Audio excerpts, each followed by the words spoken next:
Guys എല്ലാവർക്കും good morning. അപ്പോൾ ഇന്നും ഒരു ഞായറാഴ്ചയാണ്. അപ്പോൾ ഇന്ന് ഞങ്ങളുടെ വീടിൻ്റെ അടുത്തുള്ള ഒരു കളരിയിൽ എന്താ പറയുക താലം കൊണ്ടുപോകലാണ്. അപ്പോൾ അതിനായിട്ട് ഒരു സെറ്റ് മുണ്ട് എടുക്കാൻ വേണ്ടി പോവുകയാണ് ഞാൻ കുന്നംകുളത്തേക്ക്. ഞാനും ഉണ്ട്, എൻ്റെ ഫ്രണ്ട് ആരതി മോളും ഉണ്ട്. അപ്പോൾ പോണ വഴിക്ക് കുറച്ചങ്ങോട്ട് പോയിട്ടുള്ളൂ, അപ്പോഴേക്കും ദാഹിച്ചു. അപ്പം ഞങ്ങൾ രണ്ടാളും ഒരു കരിമ്പ് ജ്യൂസ് കുടിക്കാൻ വേണ്ടിയിട്ട് കയറി. കരിമ്പ് ജ്യൂസ് കുടിച്ച് ഞങ്ങളിതാ കുന്നംകുളത്തെത്തി. കുന്നംകുളത്തുള്ള നമ്മുടെ കേരള വസ്ത്രാലയത്തേക്കാണ് നമ്മൾ ഡ്രസ്സ് എടുക്കാൻ പോണത്.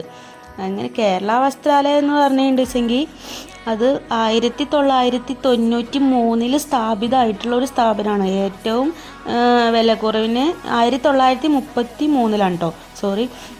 ഏറ്റവും വില കുറവിന് നമ്മൾ എവിടെയും കിട്ടുന്നതിനെക്കാട്ടും കുറവ് വിലയിലാണ് നമ്മൾ കേരള വസ്ത്രാലയത്തിൽ നല്ല ക്വാളിറ്റിയുള്ള ഡ്രസ്സും അങ്ങനെ എല്ലാം കൂടി കിട്ടുന്ന ഒരു ഷോപ്പാണ് നമ്മുടെ കുന്നംകുളത്തെ കേരള വസ്ത്രാലയം.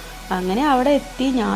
എനിക്ക് ഡ്രസ്സൊന്നും അങ്ങനെ വല്ലാതെ വലിച്ചിടണമൊന്നും ഇഷ്ടമല്ല. എനിക്ക് എൻ്റെ മനസ്സിലൊരു സെറ്റ് മുണ്ടുണ്ട്, കുറേ നാളായി എടുക്കണം എന്ന് ആഗ്രഹിച്ചിട്ട്. അപ്പോൾ അങ്ങനെ എടുക്കണം എന്ന് വിചാരിച്ചെങ്കിലും എടുക്കാൻ പറ്റിയിട്ടുണ്ടായിരുന്നില്ല. അങ്ങനെ ഇപ്പോൾ ഏതായാലും ഇപ്പോൾ ഒരു ആവശ്യം വന്നപ്പോൾ എടുക്കാമെന്ന് വിചാരിച്ച് അങ്ങനെ പോയി. അപ്പോൾ വിഷുവിനും കൂടി ഉള്ളതാവുമല്ലോ എന്ന് വിചാരിച്ചിട്ട് അങ്ങനെ ആ ചേച്ചി നല്ല സ്വഭാവമുള്ള ചേച്ചിമാരായിരുന്നു അവിടെ എല്ലാവരും. നമ്മൾ കയറി ചെല്ലുമ്പോഴേക്കും എന്താ വേണ്ടത്, ഏത് സെക്ഷനിലേക്കാണ് പോകേണ്ടത്, നമ്മളവിടെ അവരെ എത്തിച്ചു തരും. എന്നിട്ട് അവരെ ഏൽപ്പിക്കും, മറ്റേ സ്റ്റാഫുകളെ ഏൽപ്പിക്കും. അവർക്ക് കൈമാറിയിട്ട് നമ്മളെ എന്ത് ഡ്രസ്സാണ് വേണ്ടത് വെച്ചെങ്കിൽ അവർ അത് എടുത്തു തരും. അങ്ങനെയാണ്, നല്ല സർവീസായിരുന്നു. എനിക്ക് ഫസ്റ്റ് എടുത്തു തന്ന ഒരു സെറ്റ് മുണ്ട് ഞാൻ പിന്നെ മനസ്സിലുണ്ടായിരുന്നല്ലോ എനിക്ക് ഏതാ വേണ്ടതെന്ന്. അങ്ങനെ എനിക്ക് ഫസ്റ്റ് എടുത്തു തന്ന സെറ്റ് മുണ്ട് തന്നെ എനിക്കിഷ്ടമായി. ഞാൻ അതെടുത്തിട്ട് വെച്ച് നോക്കി. കണ്ണാടിയൊക്കെ അവിടെ ചേച്ചി കാണിച്ചെന്ന്, അവിടെ കണ്ണാടി ഉണ്ടെന്ന്, അതിലൊക്കെ വെച്ച് നോക്കിയപ്പോൾ നല്ല രസമുണ്ടായിരുന്നു. അങ്ങനെ ഞാനതെടുത്തിട്ട് ഞാനും കൂടെ എൻ്റെ ആരതിയുണ്ട്. അങ്ങനെ ഞങ്ങൾ രണ്ടാൾ ഇറങ്ങിന്ന് ശ്രീ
അമ്പലത്തിലെത്തിയ താലം കൊണ്ട് പോവുകയാണ്. ഞങ്ങൾ ഇവിടുന്ന് കളരിയിൽ നിന്ന് ഞങ്ങളുടെ വീടിൻ്റെ അടുത്തുള്ള അമ്പല കളരി. അപ്പോൾ കളരിയിൽ നിന്ന് പാലപ്പെട്ടി അമ്പലത്തേക്ക്, പാലപ്പെട്ടി ഭഗവതി ക്ഷേത്രത്തിലേക്കാണ് ഈ താലം കൊണ്ടുപോകുന്നത്. അങ്ങനെ ഞങ്ങളിങ്ങനെ താലമായിട്ട് പോയിക്കൊണ്ടിരിക്കുകയാണ്. എല്ലാവരും ഒരേ കളർ ഡ്രസ് കോഡാണ് ഞങ്ങൾ, എല്ലാവരും ഒരേ കളർ ബ്ലൗസ്. അപ്പോൾ അതിനനുസരിച്ച് സിക്കിന്ദരാബാദിനായിട്ട് ഒരു 10-150 താലുണ്ടാവും. ഇവിടുന്ന് കുറേ ദൂരം നടക്കാനുണ്ട് പാലപ്പെട്ടി അമ്പലത്തിലേക്ക്. അപ്പോൾ വരുമ്പോൾ അവിടുന്ന് അവർ ട്രാവലറിൽ നമ്മളെ വീട്ടിൽ കൊണ്ടുവന്നിട്ട് തന്ന് പോകുമ്പോൾ നമ്മൾ നടന്നു പോകും അങ്ങനെ. അപ്പോൾ ഒരു സൺഡേ അങ്ങനെയാണ് കഴിഞ്ഞിരിക്കുകയാണ്.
ഇവിടെ